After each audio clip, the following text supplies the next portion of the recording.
School में आई लंबे नाखून वाली टीचर। सुहानी को एक बीमारी थी। उसके नाखून रातों रात बड़े हो जाते थे और आसानी से वो अपने नाखूनों को काट भी नहीं पाती थी, क्योंकि उसके नाखून बहुत मजबूत थे। उसे नील कटर से भी काटा नहीं जा सकता था। सुहानी को जब स्कूल में पढ़ाने की नौकरी मिली, तब उसकी माँ सुलक्षणा ने उससे कहा, बेटी तेरे खुद के नाखून इतने बड़े हैं, तो स्कूल के बच्चों के नाखून कैसे चेक करेगी?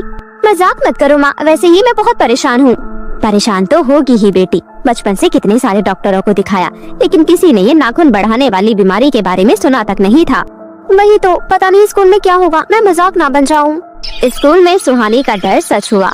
नाखून काटने के लिए घर में उसका एक इलेक्ट्रिक कटर था, पेड़ काटने के लिए जो इस्तेमाल किया जाता है उसी का छोटा रूप।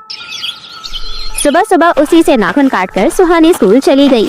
प्रिंसिपल सर ने सुहानी को 7वीं कक्षा में जाने के लिए कहा। सुहानी पढ़ाने के लिए चली गई। Good morning miss. Good morning, सभी बैठ जाओ और कोई किताब मुझे दे दो। रिचा नाम की एक लड़की किताब देने के लिए आगे आई और किताब लेते वक्त अचानक से रिचा का हाथ कट गया और खून निकलने लगा।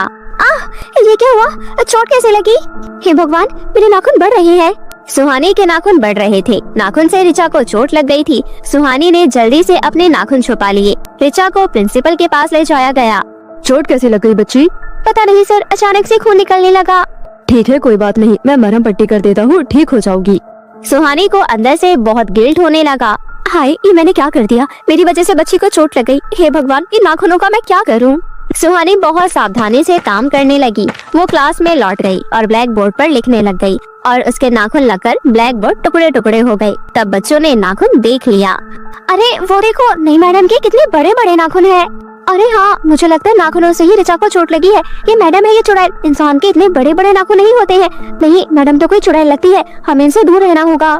बच्चे फुसफुसा रहे थे, लेकिन सुहानी सब कुछ सुन पा रही थी। ये सब सुनकर उसे रोना आ गया। किसी भी तरह क्लास खत्म करके वो घर लौट गई और रोने लगी। आज मुझसे बच्चे भी डर गए, मैं किसी भी काम की नहीं हूँ। क्या हुआ बेटी, रो क्यों रही है? मेरे नाखूनों की वजह से आज बच्चे भी डर गए माँ, वो मुझे चुड़ैल बोल रहे थे। रो मत बेटी, वो तो बच्चे हैं। इन नाखूनों का मैं क्या करूँ माँ? ये नाखून मुझे मार कर ही दम लेगा। नहीं बेटा, देखना, एक दिन इन नाखूनों की वजह से तुझे सब लोग प्यार करेंगे। लेकिन वो दिन कब आएगा माँ? आएगा बेटी, आएगा, तो बस सही वक्त का इंतजार कर। अगले दिन वो स्कूल गई और देखा आधे बच्चे स्कूल नहीं आए हैं। ये देख स्कूल के प्रिंसिपल सुहानी से कहते हैं, क्या बात है सुहानी, तुम्हारी क्लास के बच्चे स्कूल क्यों नहीं आए हैं? पता नहीं प्रिंसिपल सर, कल तो सभी आए थे। ठीक है, कल आने दो इन लोगों को, मैं बात करता हूँ। सुहानी को मन ही मन पता था कि बच्चे क्यों नहीं आए थे। बच्चे उससे डर गए थे। सुहानी क्लास खत्म करके स्टाफ रूम में बैठ गई। बाकी टीचर्स खाना खा रहे थे, लेकिन सुहानी अपने नाखूनों की वजह से हाथ छुपाकर ही बैठी थी। तभी मोनिका मैडम ने सुहानी से कहा, क्या बात है नई टीचर, खाना लाना भूल गई हो क्या? नहीं नहीं, खाना तो मैं लाई हूँ। अच्छा समझ गई, तुम शर्मा रही हो, ये लो मैं खिला देती हूँ।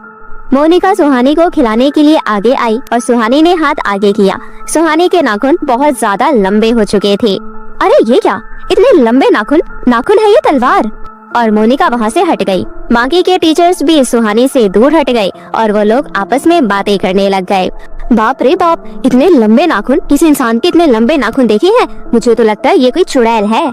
बाप रे बाप, मैं इसके आसपास भी नहीं जाने वाली। हाँ, मैं भी इससे दूर ही रहने वाली हूँ। उधर रिचा और बाकी बच्चे भी घर जाकर सुहानी के बारे में बुराइयां करने लगे। माँ पता है, हमारी नई टीचर एक चुड़ैल है।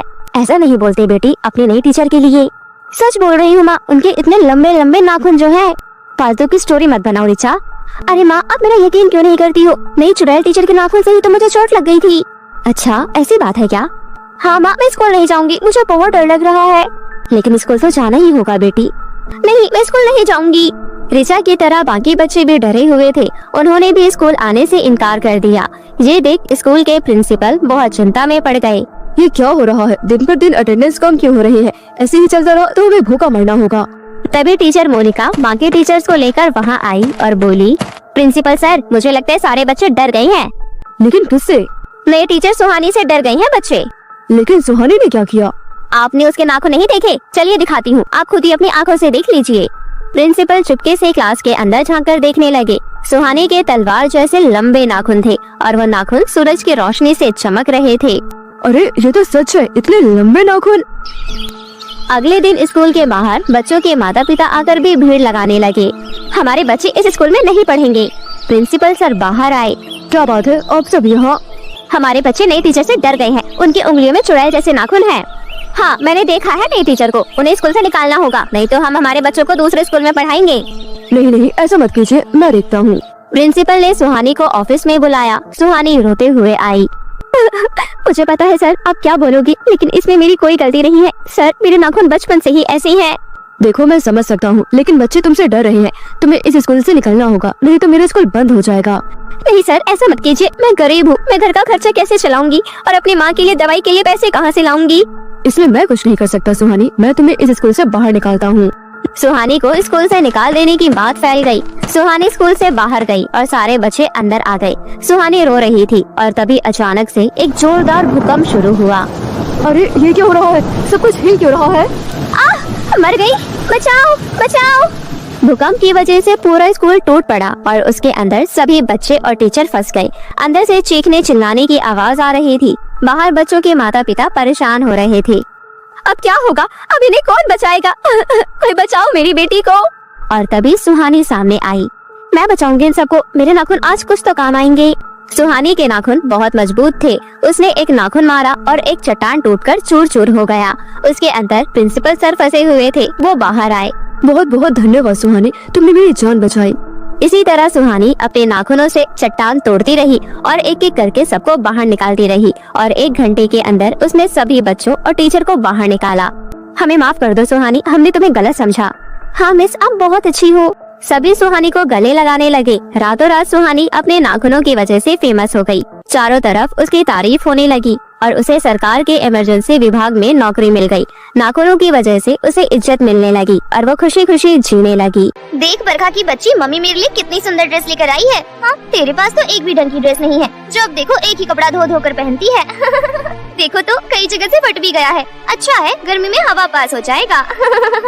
रानी, तुम हमेशा मुझे अपने नए नए कपड़े क्यों दिखाती रहती हो? मुझे पता है माँ तुमसे ज्यादा प्यार करती है, मुझसे नहीं। वो तो मुझे इस घर की नौकरानी समझती है, तभी तो वो बाजार से मेरे लिए कुछ भी नहीं लाती।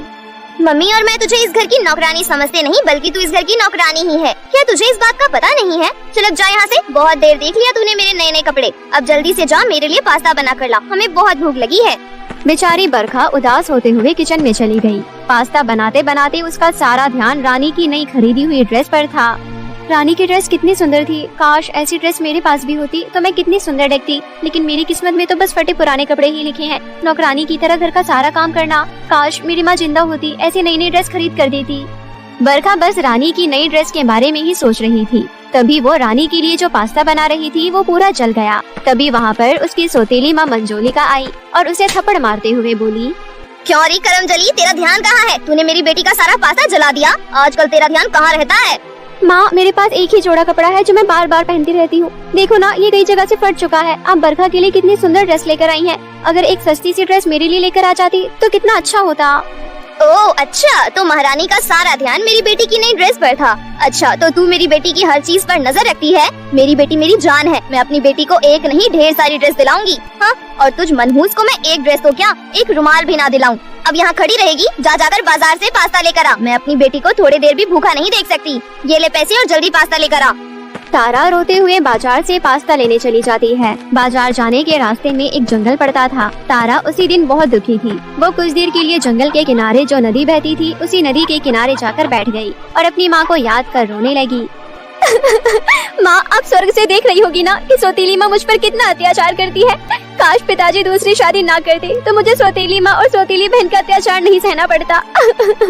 माँ, मैं आपके पास आना चाहती हूँ। कम से कम उन दोनों के अत्याचारों से मुझे छुटकारा तो मिल जाएगा। ये कहते हुए तारा फूट फूट कर रोने लगी। तभी उसकी नजर नदी में डूब रहे एक खरगोश पर गई। वो तुरंत नदी में कूदकर खरगोश की जान बचाकर उसे नदी किनारे ले आई। खरगोश बहुत जख्मी था। ये देख तारा बोली, अरे ये खरगोश तो बहुत ज्यादा जख्मी है। नदी में गिरने की वजह से इसे ठंड भी बहुत ज्यादा लग रही है। वैसे तो मुझे इसे डॉक्टर के पास लेकर जाना चाहिए, मगर मेरे पास तो पैसे नहीं है। चलो मैं इसे घर लेकर जाती हूँ और हल्दी का लेप लगाकर इसके जख्मों को ठीक कर दूंगी। हाँ, यही ठीक रहेगा। ऐसा सोचकर तारा जख्मी खरगोश को लेकर घर लौट आई, लेकिन वो पास्ता लाना भूल गई। तभी तारा को देखते ही उसकी सौतेली माँ और बहन गुस्से से लाल हो गई। क्यों महारानी, कहाँ मर गई थी? घर आने का कोई इरादा नहीं था क्या? घर ना आती तो अच्छा होता, रास्ते में ही कहीं मर जाती। मैंने तुझे क्या कहा था? मैं अपनी बेटी को थोड़ी देर भी भूखा नहीं देख सकती। इसकी सजा तो तुझे जरूर मिलेगी। वैसे मैंने तुझे पास्ता लेने भेजा था, पास्ता कहाँ है? माँ वो मैं लाना भूल गई। ये सुनते ही दोनों माँ बेटी मिलकर बेचारी तारा की खूब पिटाई करती हैं। मम्मी, आज इस नौकरानी को ऐसी सजा दो कि ये जिंदगी भर याद रखे। और देखो ना मम्मी, ये अपने साथ कितना गंदा और बदबूदार खरगोश लेकर आई है। कमबख्त, तू इस घर में भीड़ करने के लिए कम थी जो अपने साथ इस बदबूदार खरगोश को भी लेकर आ गई। चल जल्दी से इसे बाहर फेंक करा। उसके बाद घर में जितने भी गंदे कपड़े हैं उन्हें जाकर धो। और हाँ, रसोई में गंदे बर्तनों का ढेर लगा है, सारे साफ हो जाने चाहिए। फिर घर की अच्छे से सफाई कर। मुझे एक भी गंदगी नजर नहीं आनी चाहिए, वरना मैं तेरी खाल खींच लूंगी। और हाँ, तुझे एक हफ्ते तक कुछ भी खाना नहीं मिलेगा, तभी तेरी अकल ठिकाने आएगी। यही तेरी सजा है मेरी बेटी को इतनी देर भूखा रखने की। हाँ, इतना कहकर मंजोलिका अपनी बेटी रानी के संग हंसते हुए अपने कमरे में चली गई।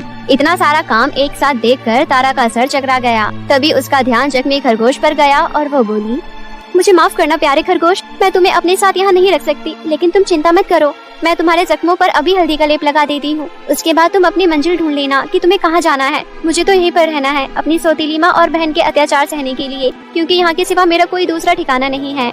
ये कहते हुए तारा रोने लगी। फिर वो आंसू पोंछते हुए खरगोश के जख्मों पर हल्दी का लेप लगाने लगी। उसके बाद सौतेली माँ के नजरों से बचकर उसने खरगोश को पेट भर खाना खिलाया। जब तारा खरगोश को घर के बाहर छोड़ने गई, तभी खरगोश बोलने लगा, तारा, तुम बहुत अच्छी हो, तुमने मेरी मदद की है। अब मैं तुम्हारी मदद करना चाहता हूँ, तुम मेरे पीछे पीछे चलना, ठीक है? अरे तुम बोल सकते हो?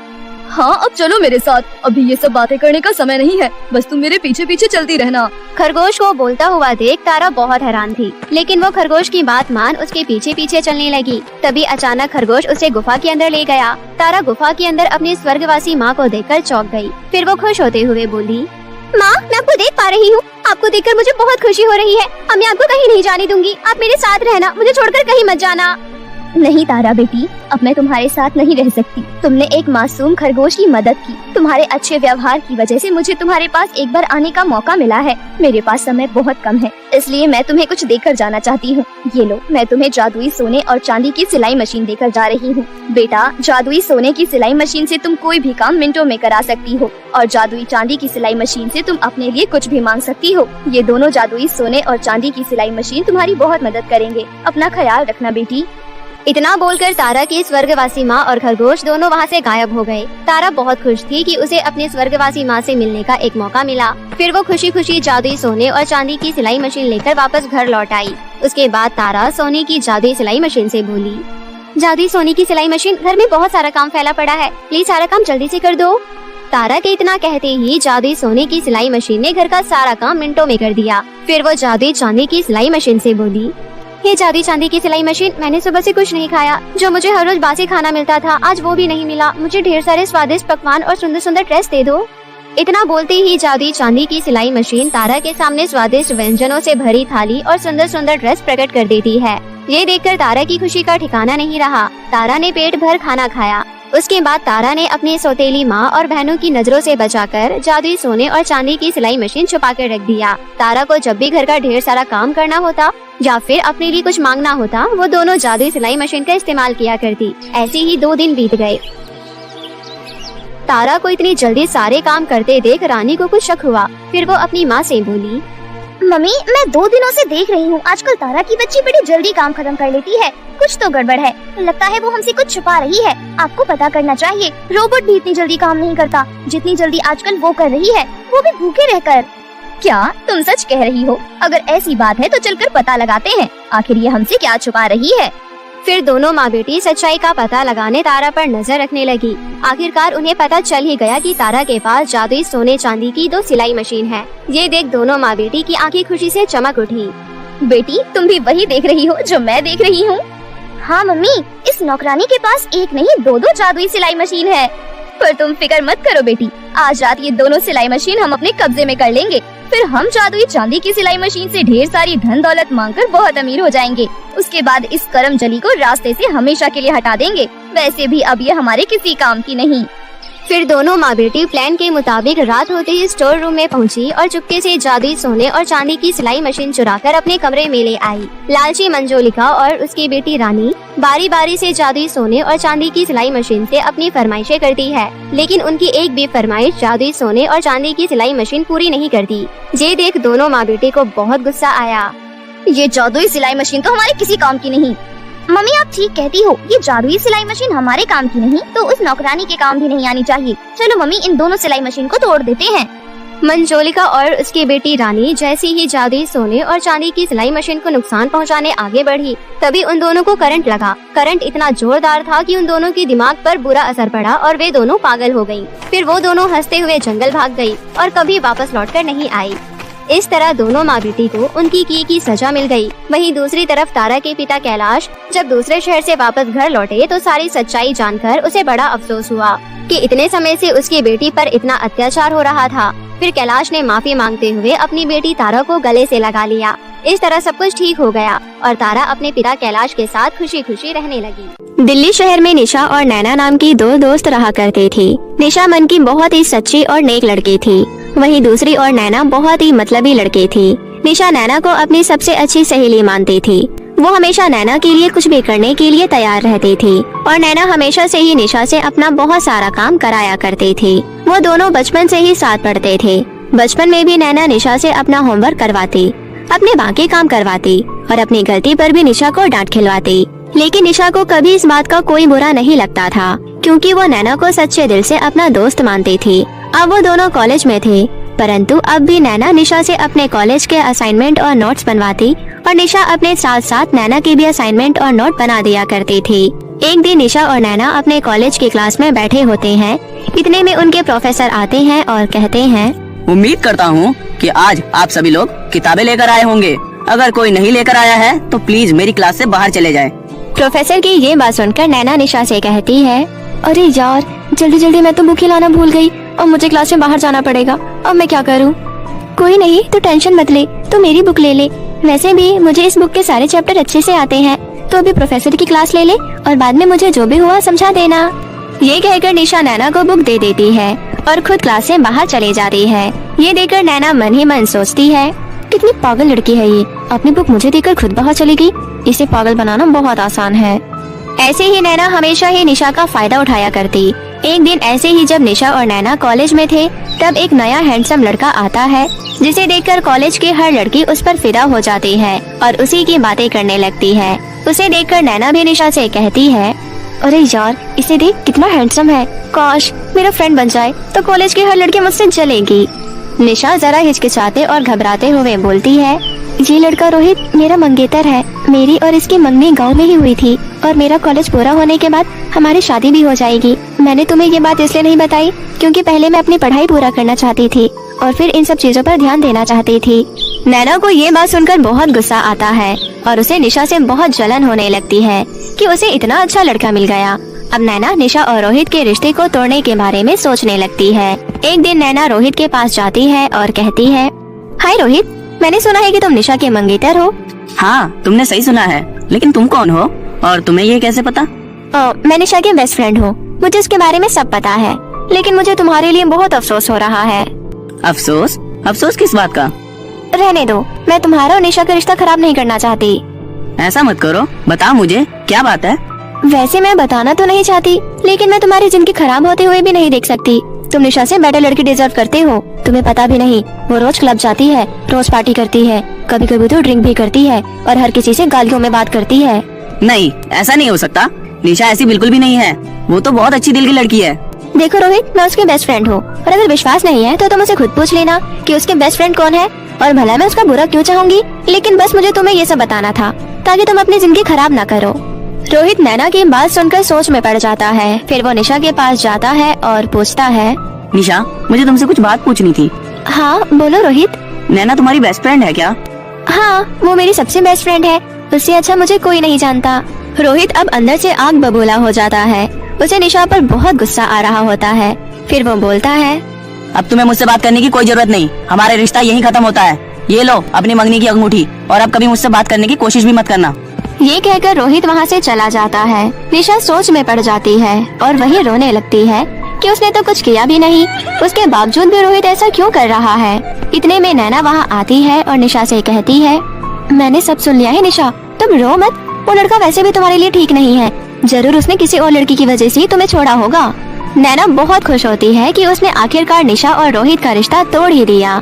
अब वो रोहित से दोस्ती कर लेती है और उसी के साथ कॉलेज आती जाती है।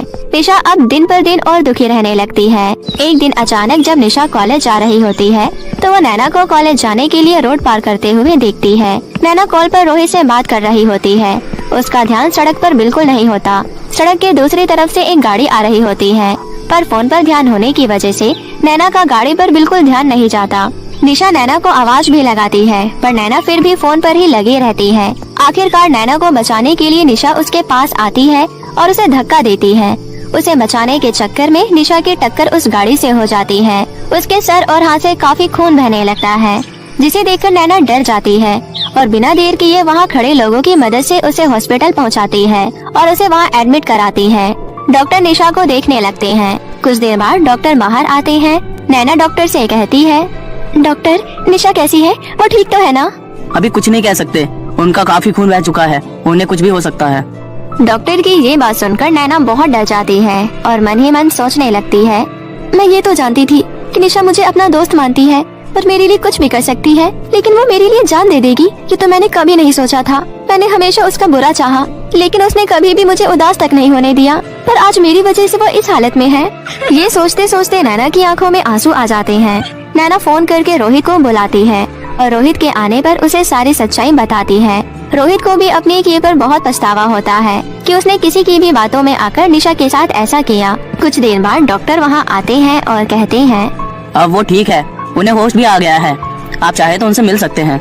नैना और रोहित अंदर जाते हैं और रोते हुए कहती है, मुझे माफ कर दो, मेरी वजह से आज तुम इस हालत में हो, मेरी वजह से तुम्हारा रिश्ता भी टूटा। तुमने हमेशा मेरे लिए इतना अच्छा किया और मैंने ये तुम क्या कह रही हो? मेरा रिश्ता तुम्हारी वजह से टूटा? निशा के ये कहने पर नैना उसे सारी बात बताती है और अपने किए के लिए माफी मांगती है। रोहित भी निशा से माफी मांगता है और कहता है, मुझे माफ कर दो निशा, शायद मैं माफी के काबिल भी नहीं हूँ, लेकिन हो सके तो मुझे माफ कर देना। कोई बात नहीं, जो भी हुआ इसमें तुम्हारी कोई गलती नहीं है। अगर तुम चाहो तो वो अंगूठी अभी भी मेरे पास है, मैं तुम्हें वापस पहना सकती हूँ, लेकिन अगर तुम्हारी मर्जी है तो। रोहित की आंखों में आंसू आ जाते हैं और वो हाँ में सर हिला देता है।